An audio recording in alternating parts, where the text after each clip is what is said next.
everyone, Assalamu alaikum. This is Mohammed Qasim Yasmin, and we are going to discuss a new topic in the healthcare financing.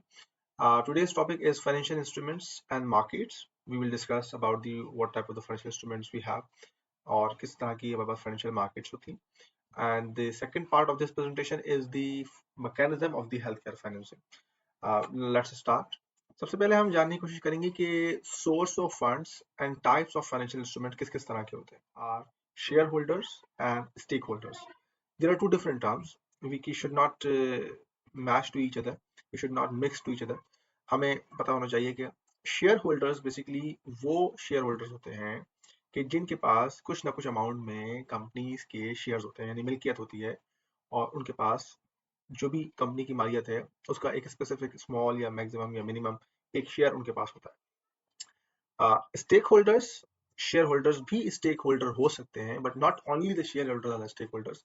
वो तमाम stakeholders जिससे company के business में effect आ सकता है. जिस simple concept of project management कि वो तमाम लोग जो कि किसी न किसी लेवल का स्टेक रखते हैं उस कंपनी की प्रोडक्शन में, उसके वजूद में, उसकी वर्किंग में, they all are the stakeholders. So shareholders is more concerned about the ownership of the asset and stakeholder is more concerned that they all have different level of stakes in the firm's production.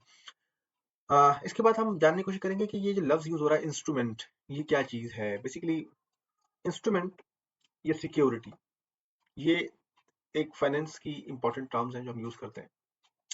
और instruments के अंदर ये होता है कि जो भी date contract होता है, जो भी जिसके जरिए भी आप एक ऐसा पेपर, एक ऐसा प्रोडक्ट, फाइनेंशियल प्रोडक्ट, एक ऐसा पेपर जिसके अंदर आपका कोई आप फाइनेंशियल कॉन्ट्रैक्ट के अंदर हो और फाइनेंशियल मैनेजमेंट उससे हो रही हो तो वो फाइनेंशियल इंस्ट्रूमेंट कहलाता है. एंड यू नो दैट कि अगर हम कोई भी बॉन्ड इशू करते हैं, हम कोई भी कोई पे ऑर्डर इशू करते हैं, हम कोई भी चेक्स इशू करते हैं, हम कोई भी डेट सर्टिफिकेट्स इशू करते हैं, तो इन सब के पीछे फाइनेंशियल सिक्योरिटीज होती है. तो ये एक किस्म की सिक्योरिटी भी होती है ना. तो हम ये टर्म बहुत ज्यादा कॉमनली यूज करेंगे फाइनेंशियल सिक्योरिटीज, फाइनेंशियल इंस्ट्रूमेंट्स. तो you must have to know about कि ये किस तरह की सिक्योरिटी और इंस्ट्रूमेंट की बात हो रही है. So number one, we discuss about the debt. What is that? That means corporate borrowing with pre-specified repayment schedule and maturity. To care two things. One is the schedule, other is the maturity. Schedule mean कि let's suppose if you are paying the 10% markup, 10% interest, so you will make a schedule कि you will pay that amount. And secondly, you will pay the principal amount as well. आपने 10 लाख का loan लिया, उसके ऊपर आप हर महीने let's suppose 50,000, 20,000 जो भी मार्कअप है आपका, उस पर आप लोन पे कर रहे हैं, उस पर आप इंटरेस्ट पे कर रहे हैं. But along with that interest, you are also a repayment of the schedule, your principal amount. That is called that's mean original payment, principal payment you are returning. जब हम किसी भी जगह से लोन लेते हैं, बैंक से लेते हैं, इंडिविजुअल बंदा लेता है या कंपनी लेती है, सबसे पहले हमें हमारा शेड्यूल बना के देते हैं कि ये आपकी टोटल टाइमिंग का लोन है, इतने इतने हिसाब से आपने पेमेंट करनी है और ये आपका मेच्योरिटी लेवल है, यहाँ पर आके आपके जो है वो सारा आपकी जो बोरेंग है वो मेच्योर हो जाएगी और यहाँ पर आपको रीपेमेंट करनी है. सो इसी तरह से समटाइम्स ऐसे शेड्यूल होते हैं जिसमें आप इन्वेस्टमेंट बोरोइंग कहते हैं कि जैसे फर्म को इंटरेस्ट होता है कि वो बोरोइंग करे अपने बिजनेस को एनहांस करने के लिए और आप उसमें इन्वेस्टमेंट एज ए उसको लोन दे रहे होते हैं एज इन्वेस्टमेंट, क्योंकि वो अपने बिजनेस के अंदर से अर्न करके डिविडेंड की शक्ल में या इंटरेस्ट की शक्ल में आपको पे करती है. At that condition, another thing is equity. Equity is the value of your business after deducting your liabilities from your assets. So हम जब बैलेंस शीट पढ़ेंगे उसमें हम देखेंगे कि मीन्स कि हम क्या कर रहे होते हैं कि हम ये देख रहे होते हैं कि टोटल जो आपकी लाइबिलिटीज होती हैं, टोटल जो आपके एसेट्स होते हैं, वो आपको टोटल लाइबिलिटीज प्लस इक्विटी के बराबर होते हैं. एंड इस दिस कंडीशन में आप ये देखते हैं कि इक्विटी कब बचती है. इक्विटी वो बचेगी जब आप अपनी बिजनेस में से deducting your liabilities from your assets.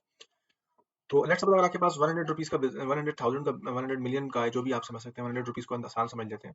100 rupees का अगर आपके पास कोई बिजनेस है और अगर आपके पास 60 रुपीज की लाइबिलिटीज एग्जिस्ट करती हैं, तो आप जब अपने एसेट्स में से टोटल एसेट्स में से 60 रुपीज माइनस कर लेंगे तो whatever your amount is that your equity. और इक्विटी को एक और भी अंडरस्टैंड कर सकते हैं कि when we start the business, so basically the investors जो ओनर्स होते हैं, मेन ओनर्स जो होते हैं, वो basically the invested amount in the terms of equity, मतलब जो अपने अपने शेयर बेसिकली बिजनेस में लेके आते हैं वो उनकी इक्विटी है और उनका फोकस होता है कि हम अपनी इक्विटी को ग्रो करें. तो इसी तरह से कह रहे हैं कि जब आपकी इक्विटी बनती है तो उसमें आपने कुछ लोन्स, अपनी बोरोइंग्स, कुछ लाइबिलिटीज ले रखी होती हैं और कुछ आपकी ऑपरेशनल लाइबिलिटीज भी होती हैं जिसमें अपना बिजनेस रन कर रहे हो. तो आपकी किसी किस्म की भी लाइबिलिटीज है, चाहे शॉर्ट टर्म हो चाहे लॉन्ग टर्म हो, सब आप उनको अपने एसेट से माइनस कर लेते हैं. तो जो अमाउंट आपकी बचती है वो वही होती है जिससे आपने बिजनेस में असली इन्वेस्टमेंट की होती है और आपका फोकस होता है कि हम उसको ग्रो करें.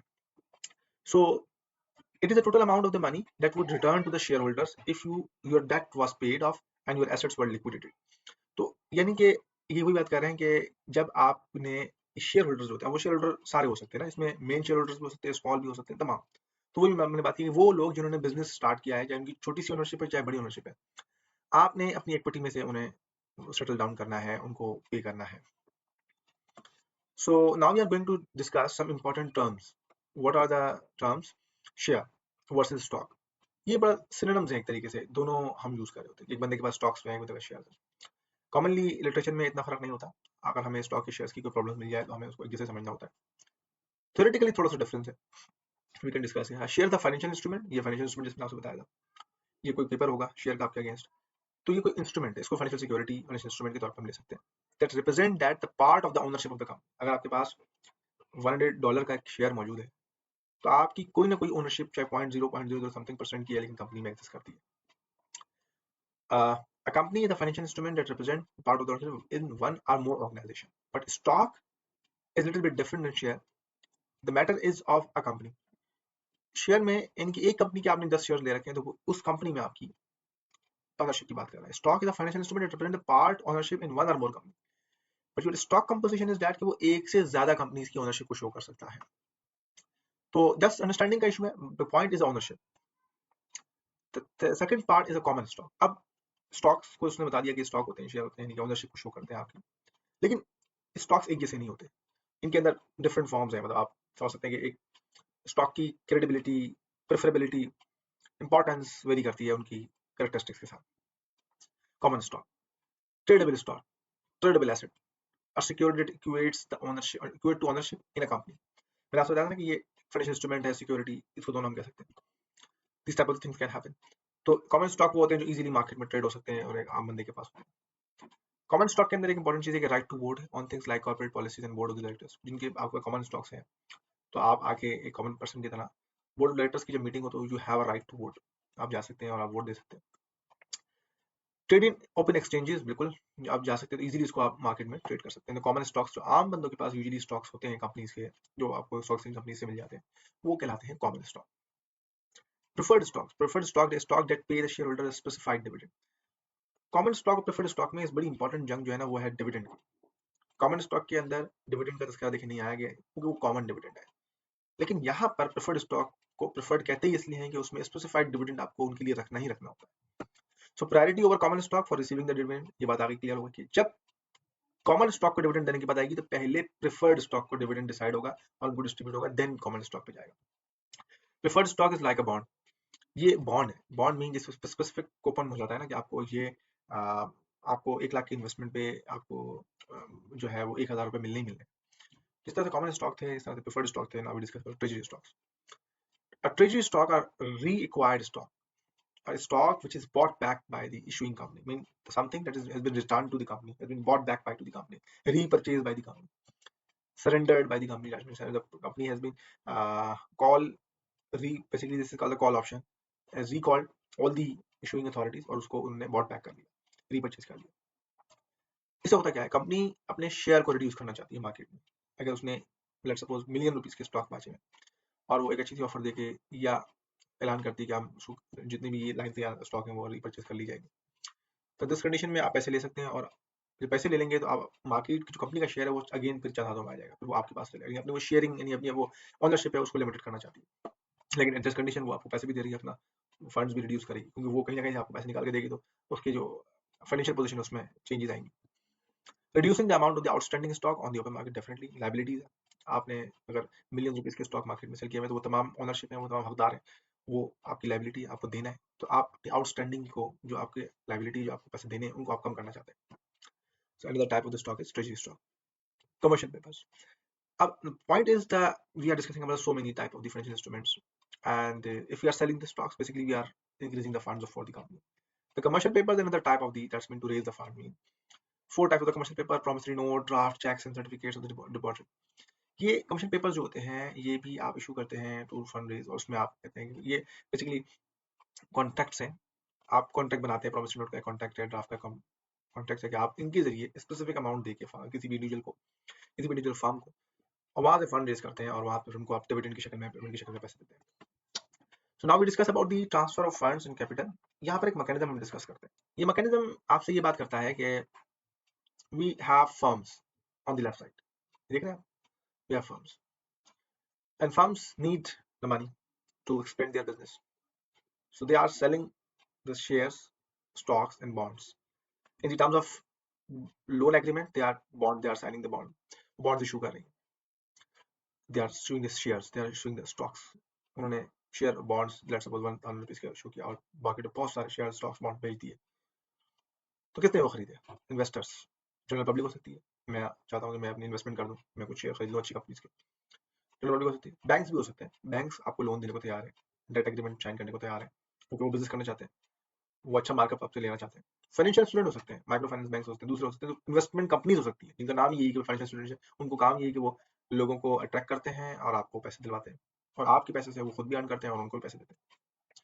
गवर्नमेंट को नीड हो सकती है, गवर्नमेंट के पास अक्सर बजट डेफिसिट्स होते हैं, उनको अपने बजट डेफिसिट पूरा करने के लिए पैसा उठाना होता है मार्केट से, वो ले सकते हैं, तो वो उठा भी सकते हैं और वो इन्वेस्ट भी कर सकते हैं कि वो आपके अंदर पैसा लगा, और कोई और एनी अदर कॉर्पोरेट कंपनी भी हो सकती है। That's mean firm basically are issuing से shares, stock and bonds, and as a result whatever is the attraction, then you are getting the money. तो आप उनका पैसा कैचअप कर रहे हैं इस शक्ल में और ये आप भेज रहे हैं, तो उनके पास आपके पास इनके पास एग्रीमेंट जा रहे हैं, डेट एग्रीमेंट से वो, और आपके पास पैसा आ रहा है, तो ये एक फाइनेंशियल मैनेजमेंट शुरू हो गई। इस तरह की जो मार्केट्स होती है उनको दो नाम देते हैं, one is the money market and other is the capital market. आपको फर्क पता होना चाहिए मनी मार्केट और कैपिटल मार्केट के अंदर आप कैसे डिफरेंशिएट करने की पोजीशन में आप पता होना चाहिए बात।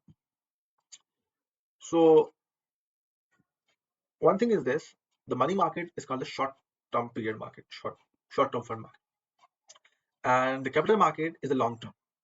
यानी कि अगर आप वही जो अपनी financial securities, financial instruments stock की शेयर की शक्ल में सब सेल कर रहे होते हैं, अगर उनकी मैच्योरिटी लेवल आपका लेस देन 1 ईयर है, तो वो आपकी शॉर्ट टर्म यानी मनी मार्केट के अंदर वो आता है, उसको कहेंगे मनी मार्केट। और अगर वो मोर देन 1 ईयर की होंगी तो वो लॉन्ग टर्म सिक्योरिटीज कहलाएंगी और वो कहलाएगा कैपिटल मार्केट, वो आप कहेंगे उसमें कि ये कैपिटल मार्केट। तो ये आपको टर्म्स का डिफरेंस पता होना चाहिए। Now we discuss the phenomena कि जब ये आप सेल कर देते हैं तो ये फिर कैसे चलता है, इसको हम डिस्कस करते हैं। Firm invest this cash in its assets. अब आपसे पैसा ले लिया, बहुत सारे लोगों से ले लिया, लेकिन आपने रिटर्न भी तो करना है। अब रिटर्न क्या लेके रिटर्न करना है, there is no advantage, financial management required. Financial management कैसे होगी ये आपको डायग्राम, ये चार्ट आपके सामने एक्सप्लेन करेगा।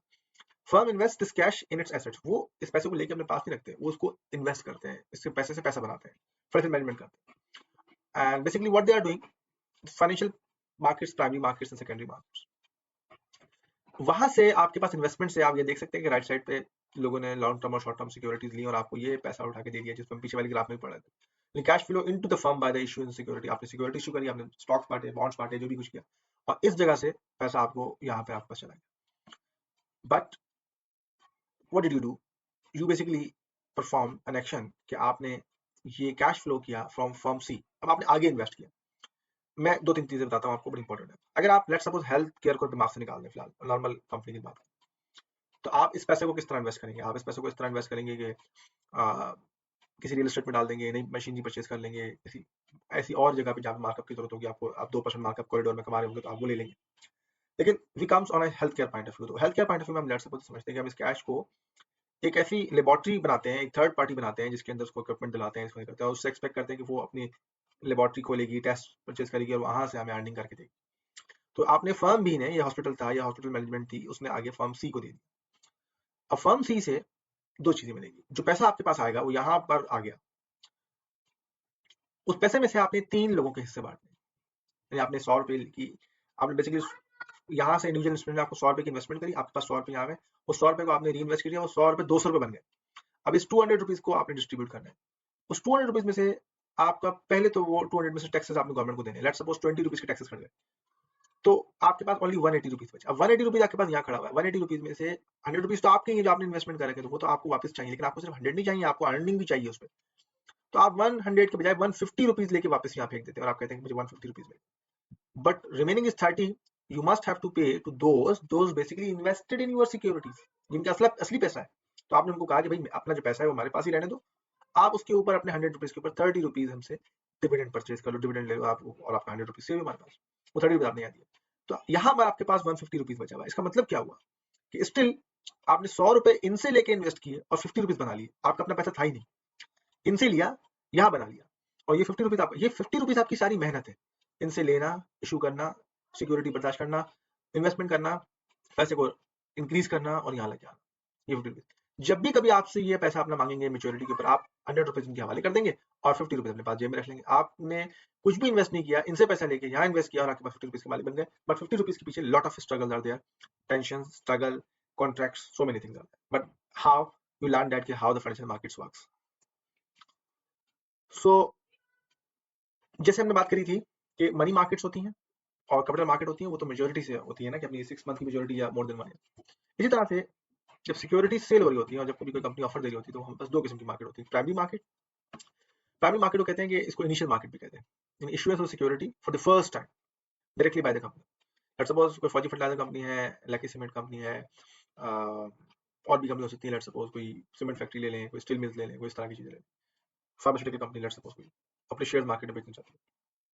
अगर वो खुद अपनी डायरेक्ट इशुएंस करेगी तो वो कहेंगे कि first time directly by the company, मतलब अभी वो स्टॉक मार्केट में गया नहीं है, वो इशू कर रहे हैं, आप लेने वाले हैं।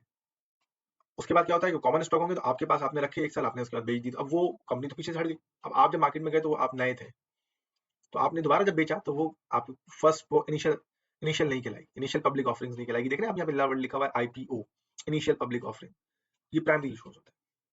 और यहाँ पर आप जब लेते हैं तो यूजुअली आपके पास इनिशियल प्राइमरी ऑफरिंग में रेट, तो जो मेन बिल्डर्स होते हैं ये अट्रैक्ट करते हैं स्मॉल बिल्डर्स को, कहते हैं हम डायरेक्टली आपको बेचेंगे, आप 10-10 प्लॉट, 25-25 प्लॉट उठा लें। उन्होंने तो क्या करना होता है, उन्होंने खुद तो नहीं रखना होता 25 प्लॉट, उन्होंने 25 प्लॉट की इन्वेस्टमेंट दे दी मेन बिल्डर को और 25 प्लॉट उठा लिए उन्होंने। तो 25 प्लॉट्स उन्होंने ले लिए, तो वो तो यकीनन लो रेट पे मिलेंगे तो 25 उठाएंगे ना, तो इसलिए इनिशियल पब्लिक ऑफरिंग हमेशा लो रेट पे होती है। फिर वो जाएंगे मार्केट में, इसे कहते हैं सेकंड ट्रेडिंग। जो सेकंड ट्रेडिंग होती है वो होती है सेकेंडरी मार्केट, यानी आपने buying and selling previously issued security, यानी प्रीवियसली जो इशूड प्लॉट्स थे आपने उनको दोबारा मार्केट में सेल कर दिया। वो ओपन मार्केट, ओपन प्लॉट्स होते हैं, किसी के नाम नहीं होते, और आप कहते हैं मैं फर्स्ट टाइम आपके नाम करूंगा, तो वो आपने लेट्स सपोज आपने उठाया 20 लाख का और आपने उसको बेच दिया 22 लाख का, ये 2 लाख आपने ले लिया। असल जो उसकी ऑफरिंग रखी थी कंपनी ने वो 22 ही रखी थी, लेकिन वो आपने ले लिया वो प्रॉफिट। मेन कंपनी को फायदा ये हुआ कि हमारे वन गो में we have sold so many plots और हमें बहुत ज्यादा पैसा आ गया। ये पूरा एक फाइनेंशियल मैकेनिज्म चलता है। So now we have concluded that means how the financial markets work, money market, capital market, primary market, secondary market, financial security थी, हमने कॉन्सेप्ट ले लिया बहुत सारी चीजों का। The main thing is that now we comes on our point, health care financing कैसे काम करती है। हेल्थ केयर फाइनेंसिंग को भी फाइनेंस करना है आपने, तो इट्स वेरी इंपॉर्टेंट। जब भी कभी आपसे पूछा जाए इस हवाले से कि भाई मेन मैकेनिज्म क्या है हेल्थ केयर फाइनेंसिंग का, तो we have basically 3 main mechanism, जिसमें हम फोर्थ वन को भी 1 के साथ क्लब कर देते हैं, लेकिन for understanding we are separating the fourth one. So number 1 तो आपके पास 2 ही है, 3 है, government funding, health care insurance and out of pocket payments. Government funding is not a new concept, very simple, जिसमें हम ये कह सकते हैं कि सिंपल इज दिस के whatever the size of the health economy, government funding जो भी इतना भी आपको बजट एजुकेट होता है, और आपका जो प्राइमरी सेकेंडरी टर्शियरी सिस्टम, पूरा जो हेल्थ सिस्टम है, जो उसमें फैसिलिटीज हैं, उनके डॉक्टर्स हैं, उनकी हायरिंग है, उनकी फायरिंग है, उनकी सैलरीज है, उनका सिस्टम है, वो सब जो चल रहा है बेसिकली गवर्नमेंट फंडिंग के तहत चल रहा है। उसमें नई स्कीम्स भी हैं, डेवलपमेंट स्कीम्स भी हैं, नॉन डेवलपमेंट स्कीम्स भी हैं, रिकरिंग एक्सपेंडिचर सब मिला के गवर्नमेंट फंडिंग। तो ये तो एक हर जगह कंट्री में इट्स रनिंग, एफिशिएंट है नहीं है, वर्किंग प्रॉपर्ली और not something else, but it is happening. The second thing is the health insurance. Health insurance means here we are कि आप इंश्योरेंस के जरिए लोगों की फाइनेंसिंग कर रहे हैं हेल्थ के इश्यूज के लिए। उसमें 2 किस्म की मैंडेटरी, हम इसको डिस्कस करते हैं कि what is the mandatory. A health insurance scheme to which certain population group और entire population must be by law. जैसे आपने देखा कि जब हम एक स्पेसिफिक हेल्थ इंश्योरेंस पॉलिसी निकालते हैं तो हम कहते हैं कि भाई कुछ कंट्रीज जो ज्यादा रिच हैं और बड़े अच्छे वेल प्लान है वो सब के लिए रखते हैं, चाहे अमीर हो गरीब हो। कुछ ऐसे हैं जो कहते हैं कि नहीं टारगेटेड ऑपरेशन करें, हम सबको नहीं फैसिलिटेट कर सकते इंश्योरेंस फैसिलिटी में, and we certain group of the population basically is protected by the health insurance. But इसका मैकेनिज्म कैसे चलता है, founded on the principle of society solidarity whereby individual contribute to the insurance। लेकिन आपकी तनख्वाह से, चाहे आप प्राइवेट लेवल पे काम करते हैं, सेकेंडरी पे आपने एक स्पेसिफिक अमाउंट 1% 2% गवर्नमेंट को देना ही देना है और आप फंडिंग कर रहे हैं उस हवाले से। The second one is that the contribute to the insurance according to their ability to pay. कोई बंदा है वो नहीं पे कर सकता, लेकिन अगर आप कह सकते हैं कि अगर आपका इनकम स्लैब ऊपर है, आपका एज ब्रैकेट अच्छा है, आपकी इनकम ब्रैकेट अच्छा है, तो आप पे 2% की इंश्योरेंस लग रही है, आपका इनकम ब्रैकेट छोटा है तो आप 1% की लग रही है, आप और भी छोटा है and you are basically occasionally you are working तो आप 0.5% की लग रही है, according to your financial positions you are doing it. और कवरेज जो बेनिफिट है वो आप जो है उसमें से ले रहे हैं। तो ये आपके पास हो गई मैंडेटरी, जिसके अंदर सबसे डिडक्शन हो रही है। Voluntary health insurance means you are going to yourself to get health insurance.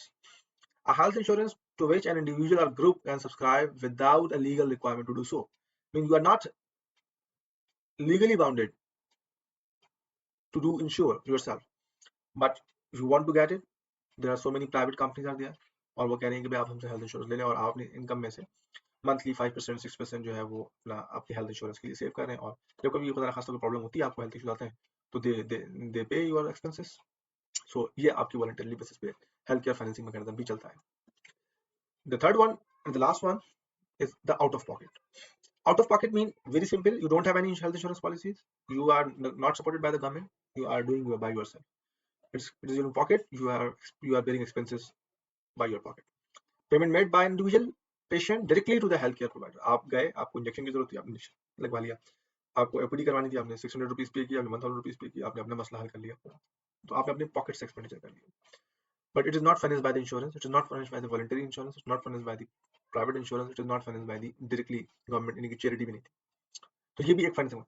इसमें एक थर्ड पार्ट हम ऐड करते हैं, that is basically the donors funding channelized to the government। ये आपका फर्स्ट फंडिंग में आएगा, लेकिन स्पेसिफिकली इरेगुलरिटी की शक्ल में या एपिडेमिक की शक्ल में या पेंडेमिक की शक्ल में, या कोई ऐसे इश्यूज जो आउट ऑफ द रेंज होते हैं, उस सूरत हाल में आपके पास एनजीओ या फॉरेन फंडिंग आती हैं, डोनर फंडिंग आती है, जो कि हेल्थ केयर फाइनेंसिंग को सपोर्ट करती हैं और अल्टीमेटली बेनिफिट लेते हैं, इंडिविजुअल्स बेनिफिट लेते हैं। तो वो भी हम एक सेपरेट फाइनेंसिंग मैकेनिज्म रखते हैं, लेकिन वो रेगुलर नहीं होता, लेकिन जब भी वो होता है वो भी basically channelise from the government funding. So this is all about the lecture, and we learn the very basic concepts, financial security, financial markets, and then how healthcare financing can perform. I hope you learn about it, and if you like our lecture, please